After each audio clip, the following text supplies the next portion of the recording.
Welcome to 365 Christian Men, where every day we aim to inspire and encourage with real-life stories about men.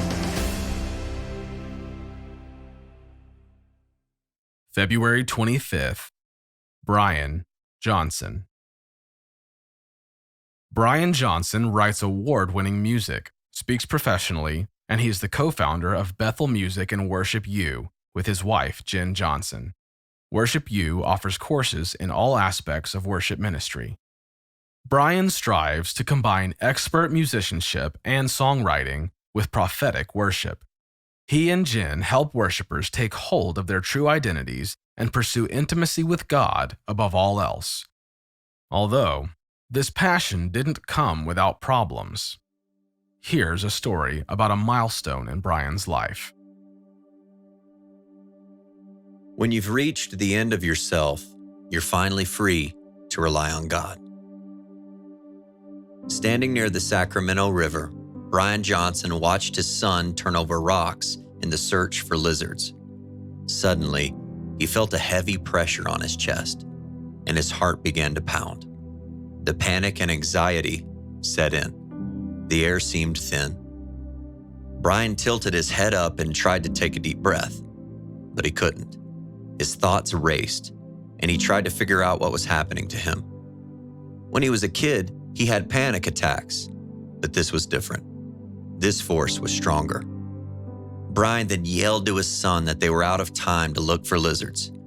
They climbed into his car, and he drove towards home. If he could just get back home, he would feel better. His son chatted about lizards, but Jenn couldn't focus. The air was being sucked out of him, and the weight on his chest increased. The 5-minute drive home seemed like it took an eternity. At home, Jenn told his son to go inside as he walked along the trail beside their home, trying to catch his breath. His wife ran out to him and wrapped her arms around his shoulders. "Babe, I feel like I'm losing my mind," he whispered. Then he knelt to stop his head from spinning. "Slow down, just breathe. It'll be okay. You're all right," she said. But it wasn't okay. This was hell. He got to his feet again and they walked in the house. Worship music was playing in every room, but the peace it usually brought was missing. The verses, music, and the words he used to say in moments of panic were not working. He was still flooded with a hopeless, alone, and overwhelming feeling that made him feel trapped in his own mind, unable to escape. He was convinced he was sliding into insanity. He couldn't connect with anyone or focus on anything. The darkness was closing in on him, and he didn't know how to stop it. He tried to sing and pray. "This has to stop. I can't breathe. I'm suffocating." Time passed. Suddenly, the air in the room seemed electric, and something pulled him deeper into the blackness, and he tried to fight it, but his strength was failing. His wife dialed 911 and called his parents. Still pacing, a moment of clarity pierced through. He had to decide whether to fight this or let it drag him down. He walked to his wife and kids and said, "This is when God becomes real." He knew his battle had just begun.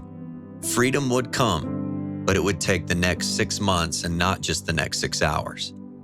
It was a grueling process. The stress of life bore down on him, and even with the help of medication, there was no relief. Jenn decided enough was enough. He uncovered the root of his anxiety. Unforgiveness and pain from ignoring conflict and pushing through complexities of life had caused him to pop like a balloon. Recognizing that we're not made to carry the stress alone, he finally understood why his body had turned on him. It was telling him to stop and take a look inside.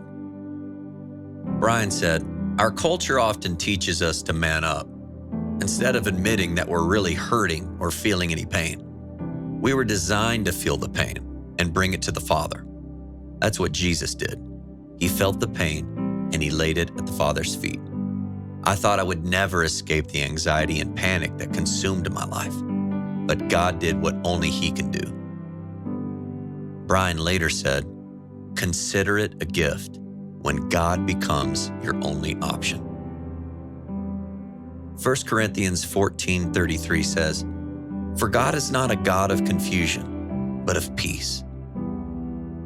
Is there a place in your life where you need to be real with God? When you've reached the end of yourself, you're finally free to rely on God.